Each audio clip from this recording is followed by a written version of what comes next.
Hello there, guys. How you doing?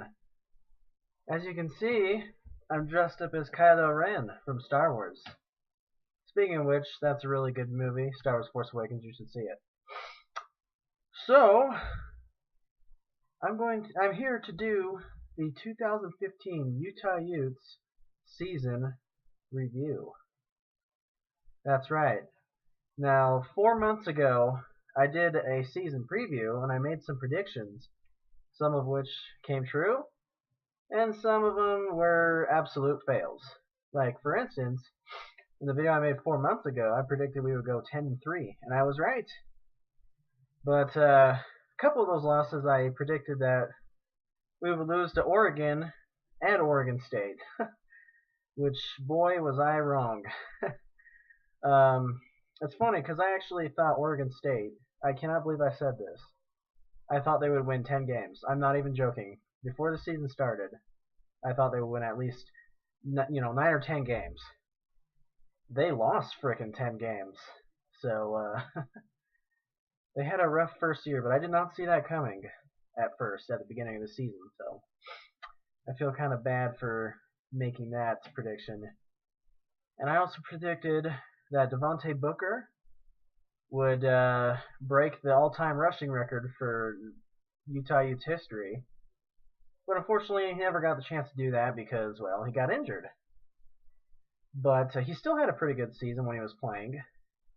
He had a rough start against Michigan, but after that he picked it up until that unfortunate injury. But obviously he's probably going to get drafted, so good for him. I'm glad he's going to be moving on to the NFL.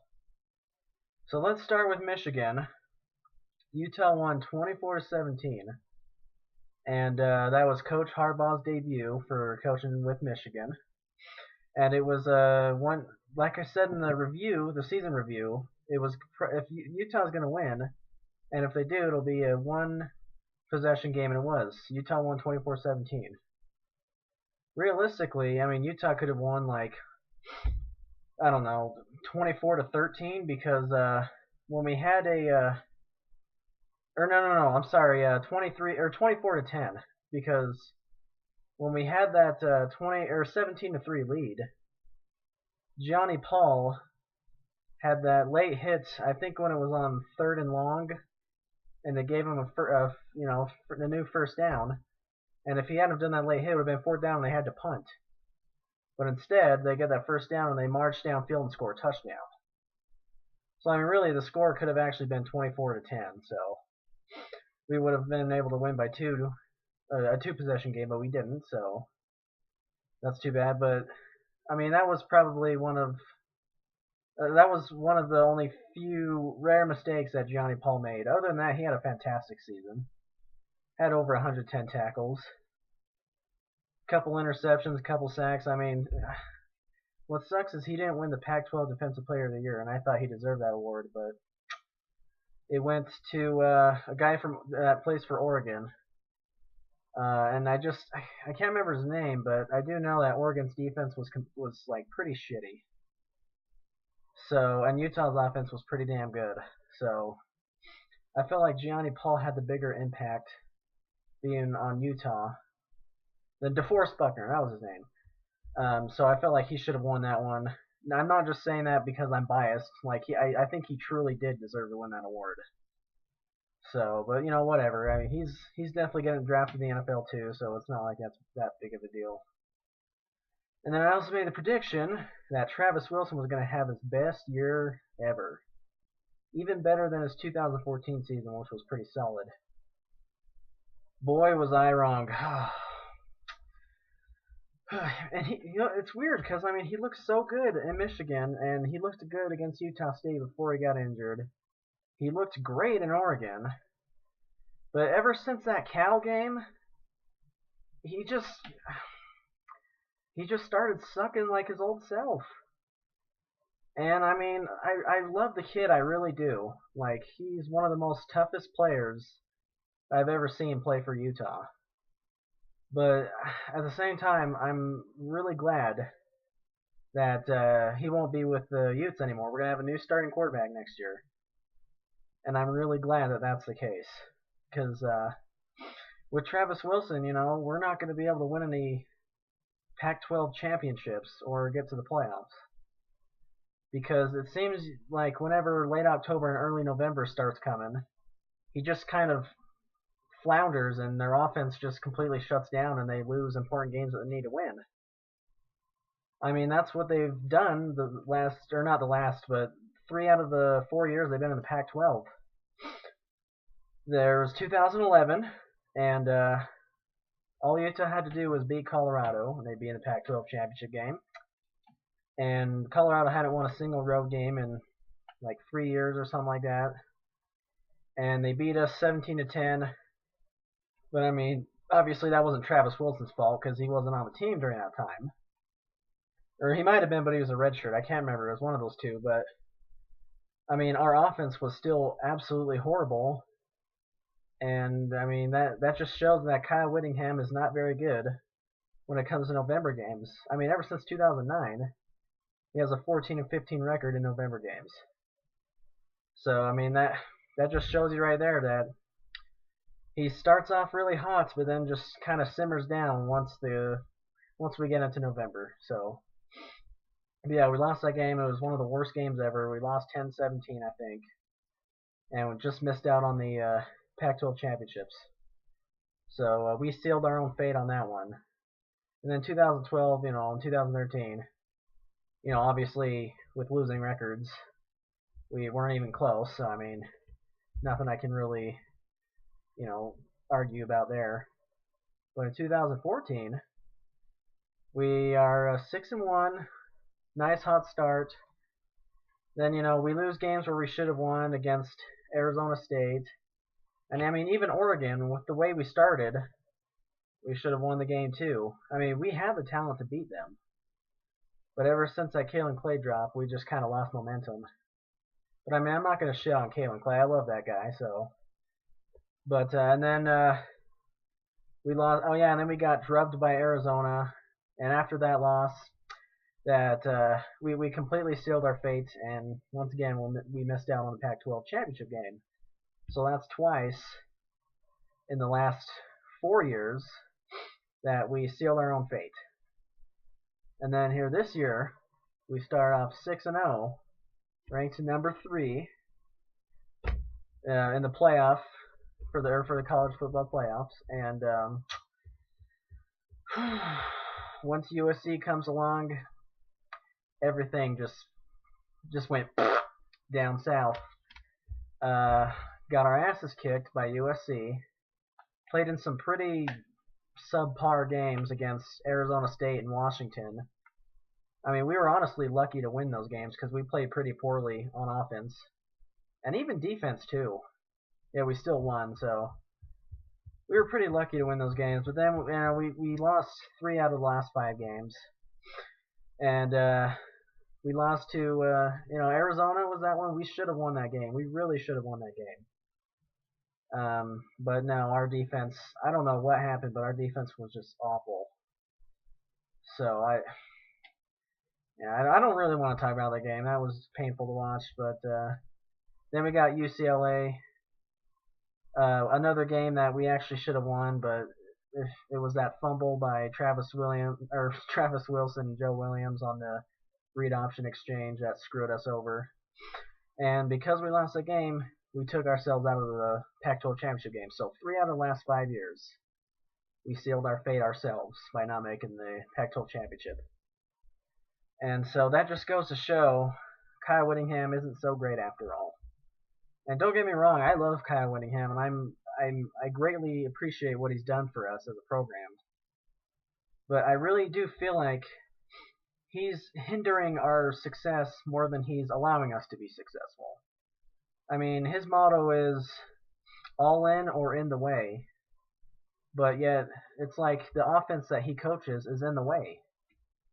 And he and Aaron Roderick and Jim Harding, they just, I don't know, they just don't know how to coach an offense. I mean, they don't, Aaron Roderick, don't even get me started with that guy. That guy's horrible. He doesn't belong being an offensive coordinator for a Pac-12 team. I mean, he's not even good enough to be a decent offensive coordinator for Weber State or something. You know, he's just not good. I can't even believe he's on the staff. I really hope that BYU just hires him away, because they could really use a guy like him. uh, Speaking of which, I cannot believe that Bronco Mendenhall is going to be making more money at Virginia than Kyle Whittingham here at Utah. Kyle Whittingham is by far a much better coach than Bronco Mendenhall. And not only that, but Bronco Mendenhall's taken a bunch of assistants with him. So I mean, he's gonna turn Virginia into BYU 2.0, and they're paying him $3.5 million a year to do it. So it's kind of sad. So Whittingham is probably gonna talk to Chris Hill, our athletic director, try to get him to give him a contract extension. So you know, we'll see how that goes, but it would be nice to have a new offensive coordinator. And I mean, even a new coach I wouldn't really mind. But definitely we for sure need a new offensive coordinator. I mean, we should just get Dennis Erickson and promote him just to offensive coordinator. And then, like, I don't know, hire some guy from, like, Houston or Oregon and make him, like, the quarterback coach for Oregon and, like, make him the assistant offensive coordinator. I swear, Utah has an assistant for every kind of coaching position. There's like assistant linebackers coach and assistant quarterback coach. I mean, seriously. I mean, at least it feels like they do. But anyways, yeah, let's get back to the games that were played this year. So the game against Michigan, Utah looked pretty damn good with their all red, and which was great because millions of people were watching them on Fox Sports. Obviously, it was highly anticipated because, like I said, Coach Harbaugh's first game. But Travis Wilson, I'm always thinking of Travis Williams, but no, Travis Wilson had himself a pretty decent game with running too. Not just passing, but running too. He's pretty efficient. He only threw one interception, but that was just off a Hail Mary. But then we got Utah State, and you know, we did have a pretty nice start in that game. But unfortunately, Travis Wilson got injured when he was thrown to the ground and injured his shoulder when he was doing a pretty big run. It was like 30, 40 something yards, something like that. And they had to put in Kendall Thompson, and yeah, Kendall Thompson isn't that great either. His throwing motion is just really horrible to look at. So it makes you wonder, why the fuck is he even a quarterback in the first place? But anyways, even though Devontae Booker had a slow game at Michigan, he picked everything up against Utah State. Had 30 carries for 120 yards. So I mean, you know, he didn't do too bad. And the Utes dressed up like they were the Atlanta Falcons because, you know, Jamal Anderson was there. Dirty Bird played for the Falcons in his NFL career, so nice little homage to him. I mean, Kendall Thompson, he was accurate. I mean, he was 8 of 10 for 56 yards. But, so I mean, it's not like he was throwing incompletions left and right. But still, I mean, he's just not that great of a passer. And then Brent Covey, he had a decent game in Michigan, but he had a really good game here. And that's when everyone started realizing, oh yeah, this guy's the real deal, you know. And that's when he became pretty much the most popular guy on the team, besides like Tom Hackett. So, boy, do I love Tom Hackett. We're gonna miss him for sure. Heck, he might even be a guy that'll get drafted, but probably like in the 7th round because, you know, he's a punter. But it would be stupid for an NFL team not to pick him up at some point. I mean, if he can't get drafted, sign him as a rookie free agent, you know. But anyway, then next we got Fresno State, and during the first half, you know, it was kind of a slow game. Both teams couldn't really get anything going, but eventually things picked up. Brenton Covey and Corey Butler-Bird, Brenton Covey had a punt return for a touchdown. Corey Butler-Bird had a kick out for a touchdown. And then Devontae Booker had a huge run for a touchdown, so that's when things started to pick up for us, and we started to pull away from them. We won 45-24. So we had a nice, solid 3-0 start. And, of course, you know, next week was Oregon. And it's funny because I remember in my season preview video, I said that I felt like that Oregon would beat us, but it would be a really close game. But literally just a few days before this game against Oregon, I could tell by far Utah was a much better team than Oregon, and I knew that Utah was going to win. So I kind of, changed my position as time went by. So even though I said that Oregon was going to win, 4 or 5 months ago, coming up to this game, like Thursday, so a couple days before the game, I was like, yeah, you know what? I think Utah's actually going to win this game. And boy, did they do that. 62-20. I knew Utah was going to win, but I did not see that coming. I did not see that beat down. That was truly shocking. Shocking, excuse me. But yeah, that was Travis Wilson. That was one of his best performances ever. Threw for over 200 yards and a couple touchdowns, no interceptions. Ran for 100 yards on six carries, and got himself a touchdown too. I mean, that guy was outstanding. After that game, I thought he was just going to continue to springboard upwards into a fantastic season, but I was wrong about that. But some other noteworthy players in this game were Booby Hobbs, of course, because they did that little trick play where they made it look like Britton Covey was getting it, but no, Booby Hobbs got him returned for a touchdown. Boy, was that a fantastic play or what? Britton Covey could not have sold that any better. So, and then Devontae Booker had that touchdown throw, and it's weird because he throws the ball better than Kendall Thompson or Travis Wilson, and he was running to his left and throwing with his left hand. So why is he not quarterback, for crying out loud? I have no idea. But anyways, that was a super fun game to watch, and I just totally didn't expect that. But hey, not only was it a complete beatdown and we got a lot of attention, but we were 4-0 and we moved up to number 10, I believe, at that time. And it wasn't in the playoffs; it was the AP poll. So it's not like that poll really holds any meaning anymore because, the playoffs. But anyways, we got Cal, and that was the day where game day came down. And I figured it would be a close game, but I didn't think that Jared Goff was going to be terrible. I figured,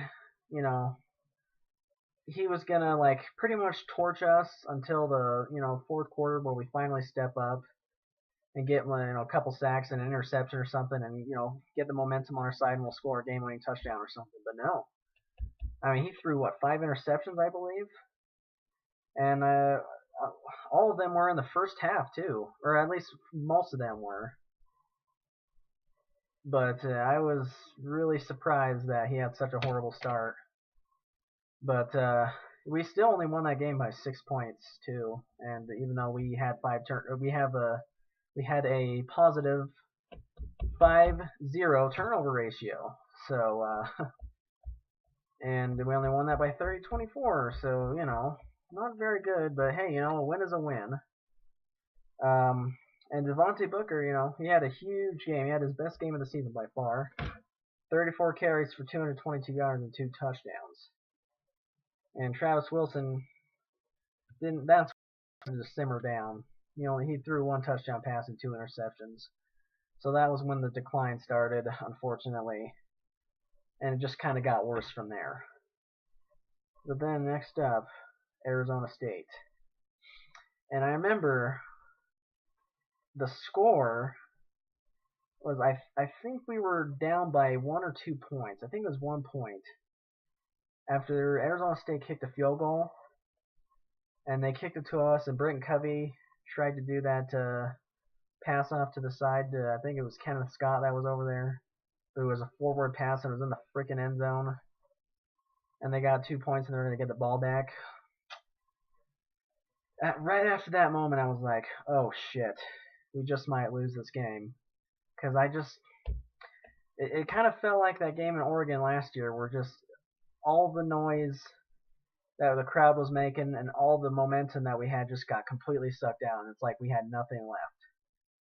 But no, we were able to score a couple touchdowns at the end to preserve the win.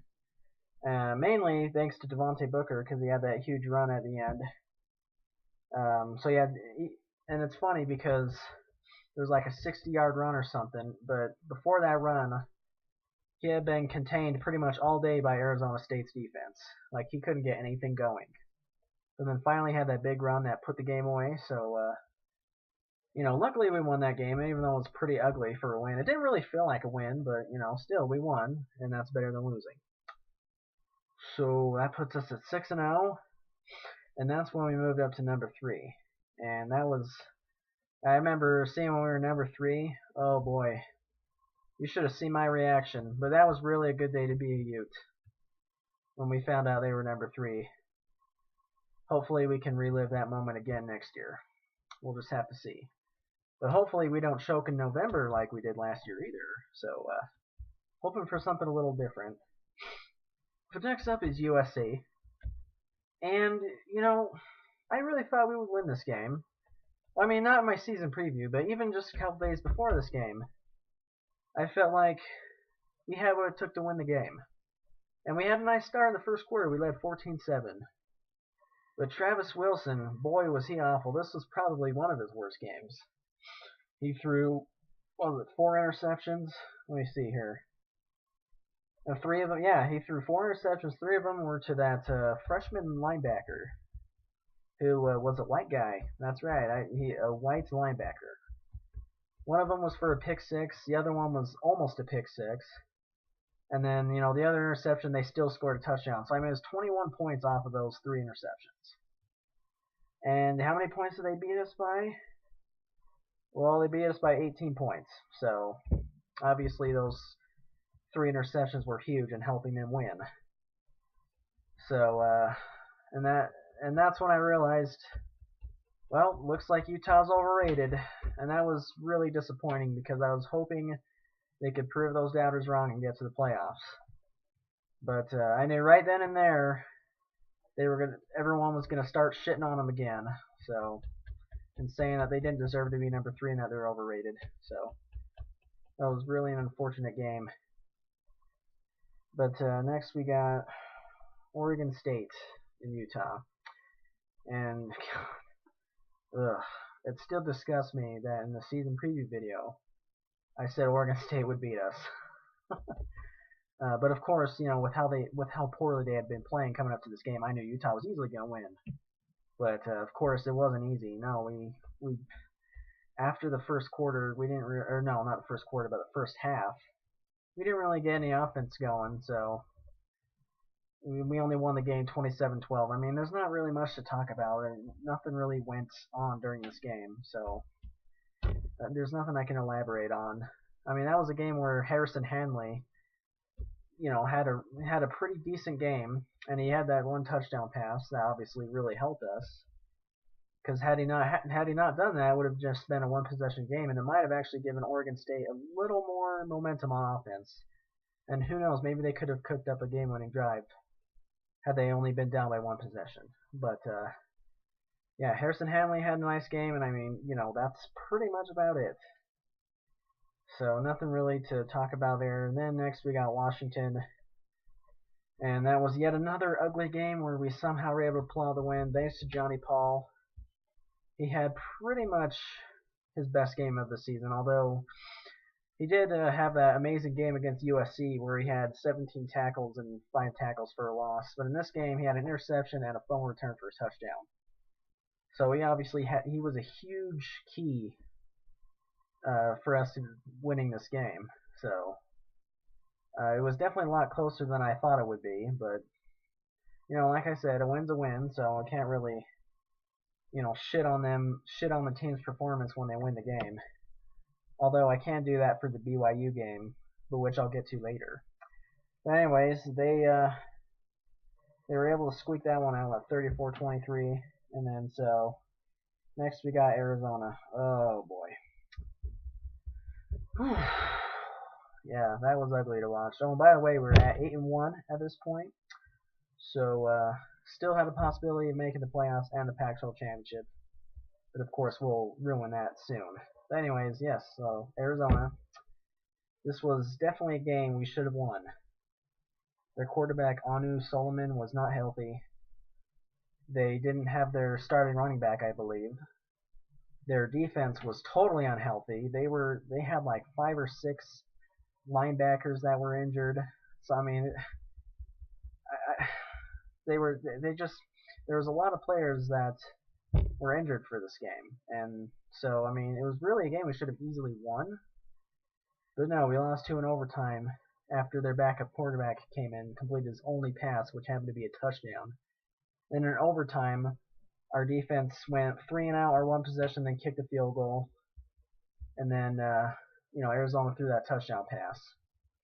Or well, at first, no. What happened was at first we went 3-and-out and kicked a field goal.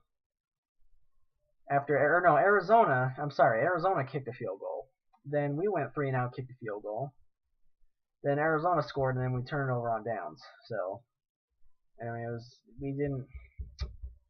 we just didn't get anything going on offense at all during overtime. I mean, it was horrible. So, I mean, like I said, that just goes to show, in November, Coach Witt and the other members on the coaching staff, especially for the offensive side, they just, whatever they did during the earlier season, it just stops during earlier into the season, it just stops working and they start sucking. So I don't know what they do, but it doesn't work when it comes to November. So anyways, that was a really disappointing game. And the next is UCLA.